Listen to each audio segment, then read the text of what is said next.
After eating, he was now in his tent telling people that he will murder me. That your lack of self-control has cost you this journey.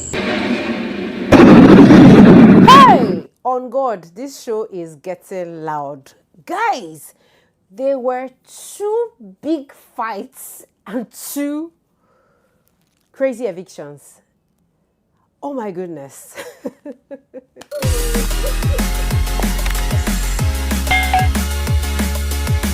Hi guys, welcome back to my channel. I'm Julie Uche and welcome to Personality Highlights. So tonight guys, if you're new to my channel, please just take this minute to hit on the red subscribe button, subscribe to be a part of this channel, and don't forget to hit on the notification bell. Let's just get right into this conversation. Guys, tonight, everything that happened in the episode 6 was completely unexpected. Like unexpected.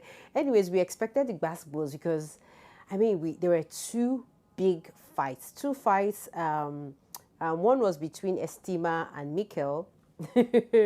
And at this point, I cannot help but repeat in this guy's voice. Mikkel does not hear word. Mikkel does not hear words.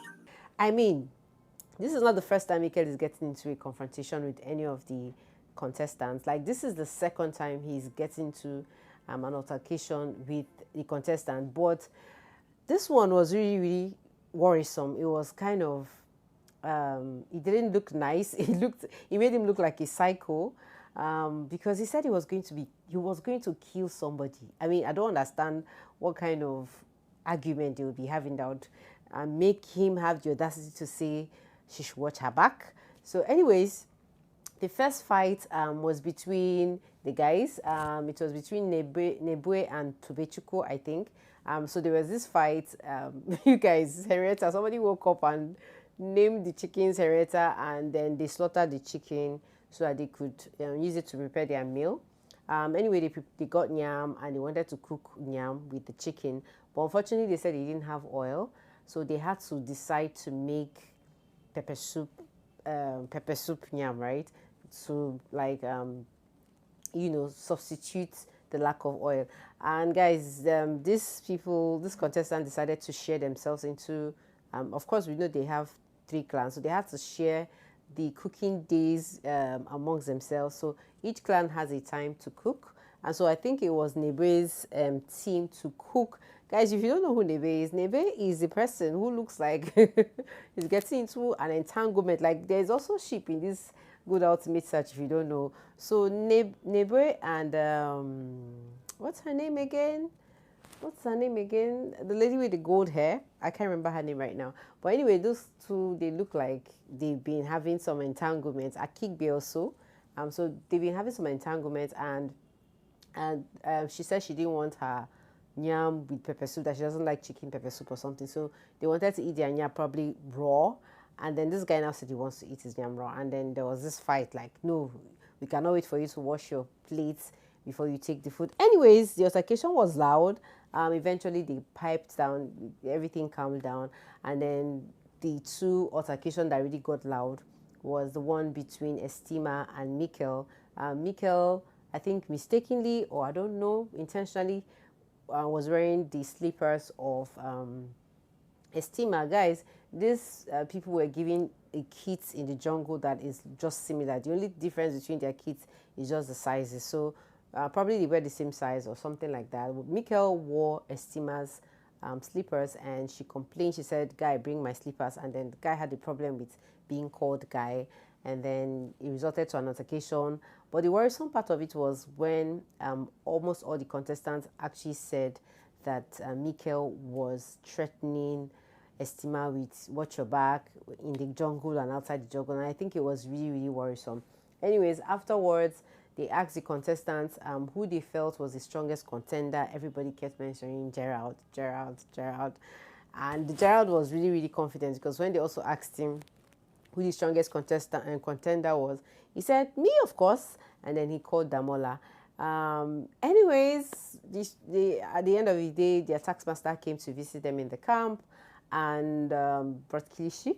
Anyway, before the kilishi part, they did some they did some retouching on their camp theme song, you know, and they tried to do something with it. Anyways, they were given the task of trying to find a theme song for their Amoroki camp, and they tried to do something with it. Anyways, at the end of the day, the taskmaster brought cliche, I think leftover cliche, and gave them. And anyway, they said they were going to share it among themselves. Afterwards, they headed over. I think the cheering and everything was just to give them encouragement to boost their morale. And then they went for the task of the day. The task of the day was called Focal Point. And the task was them fixing these giant stuffs in a stand.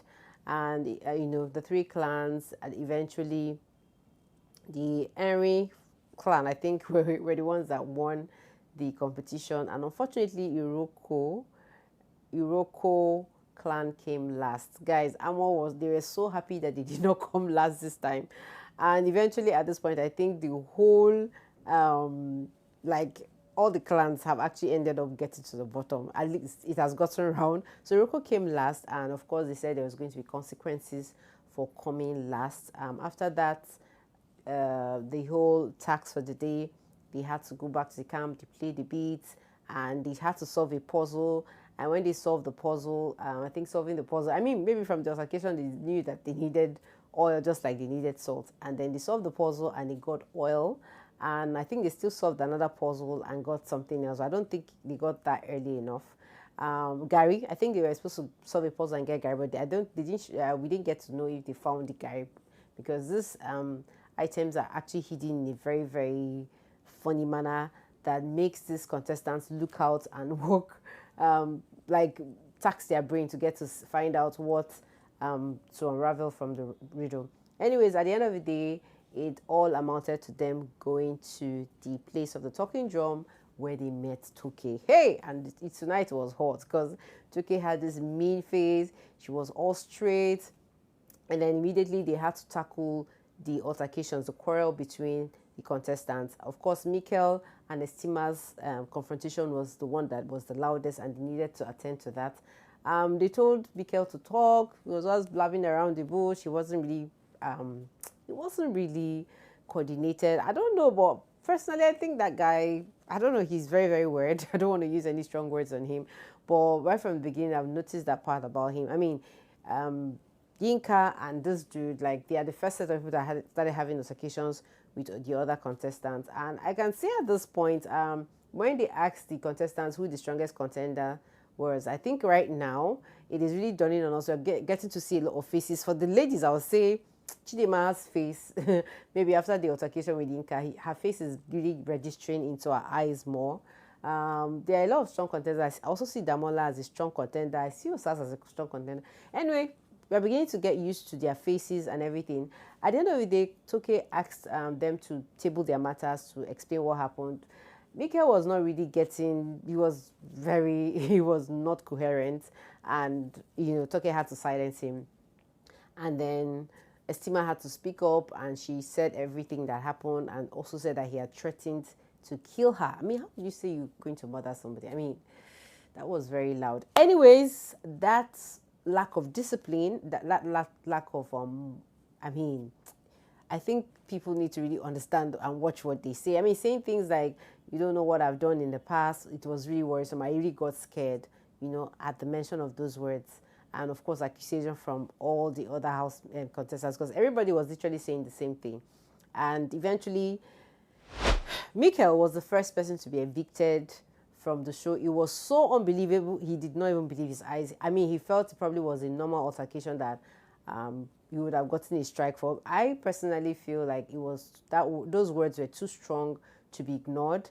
I was expecting something like a strike, of course, because when the advice was, you guys need to learn how to live in harmony, I was thinking the Council of Elders were going to give him, like, you know, maybe a strike or something. But it was really shocking when we heard you've been evicted from the Good Ultimate Search. And, you know, after that eviction, after Mikel's eviction, I was feeling like that was going to be the eviction for the night, because unfortunately the Roko team came in last, the Roko clan came in last. So I felt like the Mikel, you know, eviction would replace the eviction. But guys, that wasn't even the case, because at the end of the day, they had to do the normal tax where Toke will show them this picture having stuffs, and it's just to check their retentive memory or something, and then they will tell them to repeat what has been shown to them. Anyway, that task is to find out who the weakest link is in each clan so that the person will be evicted. And when they kept on talking about the weakest link, I was like, oh my god, there's going to be a second eviction.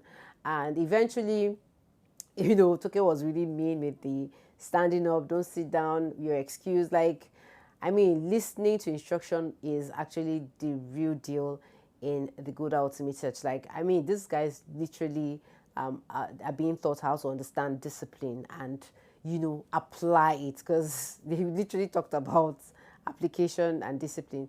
Anyways, at the end of the day, the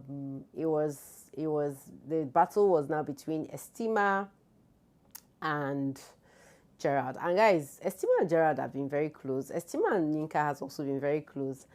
And guys, unfortunately, there was a draw, and then they had to play before you got to this part, they had a draw in the first game, and then they played another one, and then so it was now between Estima and Gerald. And guys, eventually they were given 10 seconds or 5 seconds to write down whatever. Unfortunately, Gerald was found to be the weak link, and that earned him an automatic eviction. Like, that eviction was unbelievable. I mean, listening to the concept, and all the other contestants hailed Gerald for his strength, talk about, hey, he was the strongest contender. Like, it was like, hey, the wool just pulled out of everybody's eyes.